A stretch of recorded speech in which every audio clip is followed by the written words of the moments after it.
I now look to the Honourable Yahya Bar to continue the case for the opposition.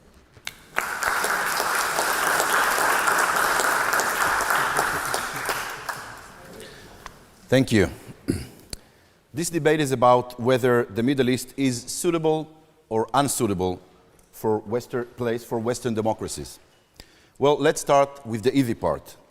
Israel, which I come from, a democracy with separation and balance of powers, a vibrant civil society, a democracy with all the Jeffersonian freedoms, is a Western democracy in the very, very heart of the Middle East. It's a fact. It's working. But the existence of Israel in the Middle East also proved that it actually pays to be a Western democracy in the Middle East, and that the Middle East is actually very accepting of Western democracies. Because the only Western democracy in the region, the smallest country in it, and the country with the least natural resources of them all, quickly became the most developed one, with the strongest military, and with the strongest and most stable economy. So indeed, we can end this debate and declare that the Middle East is actually great news for democracies. Now, did anyone force Israel to be a democracy? The answer is no. It was our decision. And so others can decide to follow this path if they want to. But let's talk about why people think that the Middle East is unsuitable for Western democracies and why they are wrong. So firstly, they will say, yes, you Jews are the exceptions. You Jews were more democratically oriented in your history than the other Muslim inhabitants of the Middle East. Well, it's simply untrue. Most of us Jews were never democratically inclined. Actually, the majority of Jews who live in Israel today came from Arab or Muslim states where they lived for centuries. They came from Morocco and Iraq, Yemen and Iran, and also from Middle Eastern countries like Egypt, Syria, and Lebanon. They were fully Arab Jews. My father, by the way, is one of them. He was born in Morocco.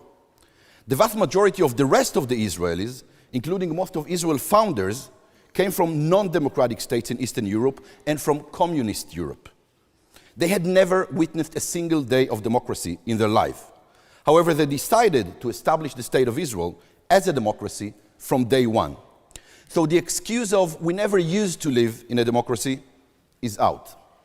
And then people will say, yes, but maybe the problem lays in the Islamic or Arab culture. Maybe. Maybe it's just the culture that cannot live side by side with Western democratic way of life. Once again, it's wrong. Let's take a look at the Israeli Arab and Muslims. 20% of Israel's citizens who have enjoyed full citizenship in a Western democracy since 1948 or 1967. They too had never witnessed a single day of democracy before. Yet they too integrated smoothly and in many ways happily into a Western democracy. The Israeli Muslim Arab population has experienced deep and real democratization and participate actively in our democracy. From day one and until today, there were many Arab and Muslim members of parliament who were elected democratically. The Israeli Arabs and Muslims lead their towns and municipalities in a fully democratic way, Western style. Not now.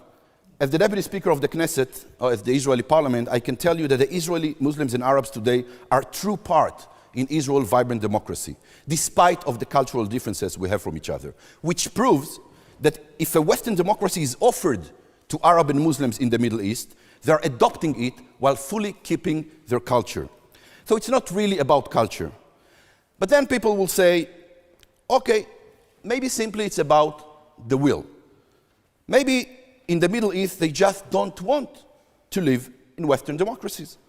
Well, let's talk about the will of Muslims and Arabs to live in a democracy. So firstly, if you will ask those Israeli Arab and Muslims if they really want to live in a less democratic society, or if they really want to live to another place, a less democratic country in the Middle East, I hardly believe you will even find one that does. But leave the Israeli Arab aside. Let's talk about the Arab Spring. Let's talk about those protests around the Middle East in the last few years. Those protesters were actually calling for more democracy. They were calling for a better economy, wider opportunities, and for more individual rights. And these kind of rights, as you know, you can get only under Western democracy. But you know what? Let's leave also the Arab Spring aside. Let's talk about the millions of Muslims and Arabs in the Middle East who chose to leave their states and live elsewhere. Let's look at the millions of refugees who left nations in troubles. Or let's take a look even on those millions who just simply and peacefully immigrated from the Middle East to other countries. Where did they head to? They almost always immigrated to Western democracy. I'm sorry. They were headed to London and Paris, to Copenhagen and Stockholm, almost never to Beirut, Baghdad, Tehran, or Damascus. They knew what they wanted. So there is a will, and actually sometimes a very, very strong will of many Muslims to live in a Western democracy. And finally, people will say, you know what? Maybe it's about religion. Maybe Islam is just less friendly to the ideas of Western democracy than Judaism, Christianity, or, I don't know, Buddhism, for example. Again, wrong. Why? Because first, you just cannot argue that the Muslim and Arabs that lives in Israel, or those who chose to immigrate to other democracies, are in any way less Muslims or less Arabs than others, because they are not. Actually, many, many of them are very, very religious. Secondly, Israel and other states prove that there is no need to fully separate religion from state in order to live in Western democracy. Your queen, after all, is the head of the Anglican Church, is she not?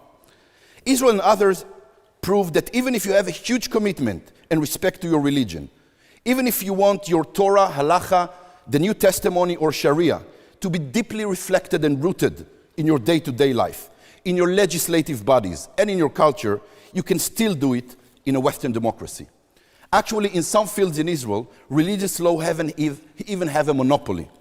My friends, religion and democracy can live together side by side. Even with Islam, states like Kazakhstan, Azerbaijan, Malaysia, Indonesia, Bosnia-Herzegovina, Tunisia, Albania, and more are Muslim states, or states with vast majority of Muslims, that practice in many ways as democracies. Sometimes not perfectly, but who's perfect?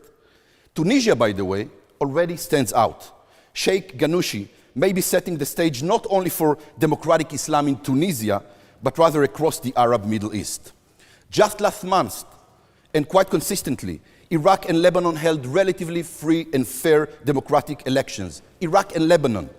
In the future, other Arab Muslim states may follow this path.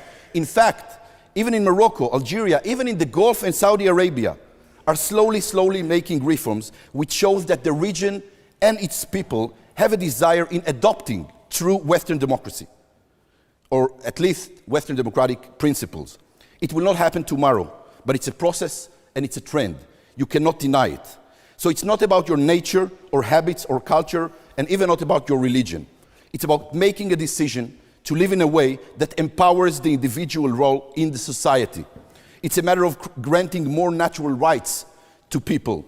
So it's true, the political nature of the Middle East is more tribal and in many ways based on ethnic divisions. But this is not radically different from what Czechoslovakia used to be or what Belgium is like nowadays. Should we force anyone to be a Western democracy in the Middle East? No. But to assume for a second that a Western model of democracy cannot work in the Middle East? Hell no. Because we have no doubt about it and we proved it. Whether your God is Allah or Hashem, whether you follow the path of Jesus, Moses, or Muhammad, Jeffersonian freedoms are universal and desirable by all mankind. It's a fact. Western democracies are indeed suitable for the Middle East. The proof, as you say, is in the pudding. Thank you very much.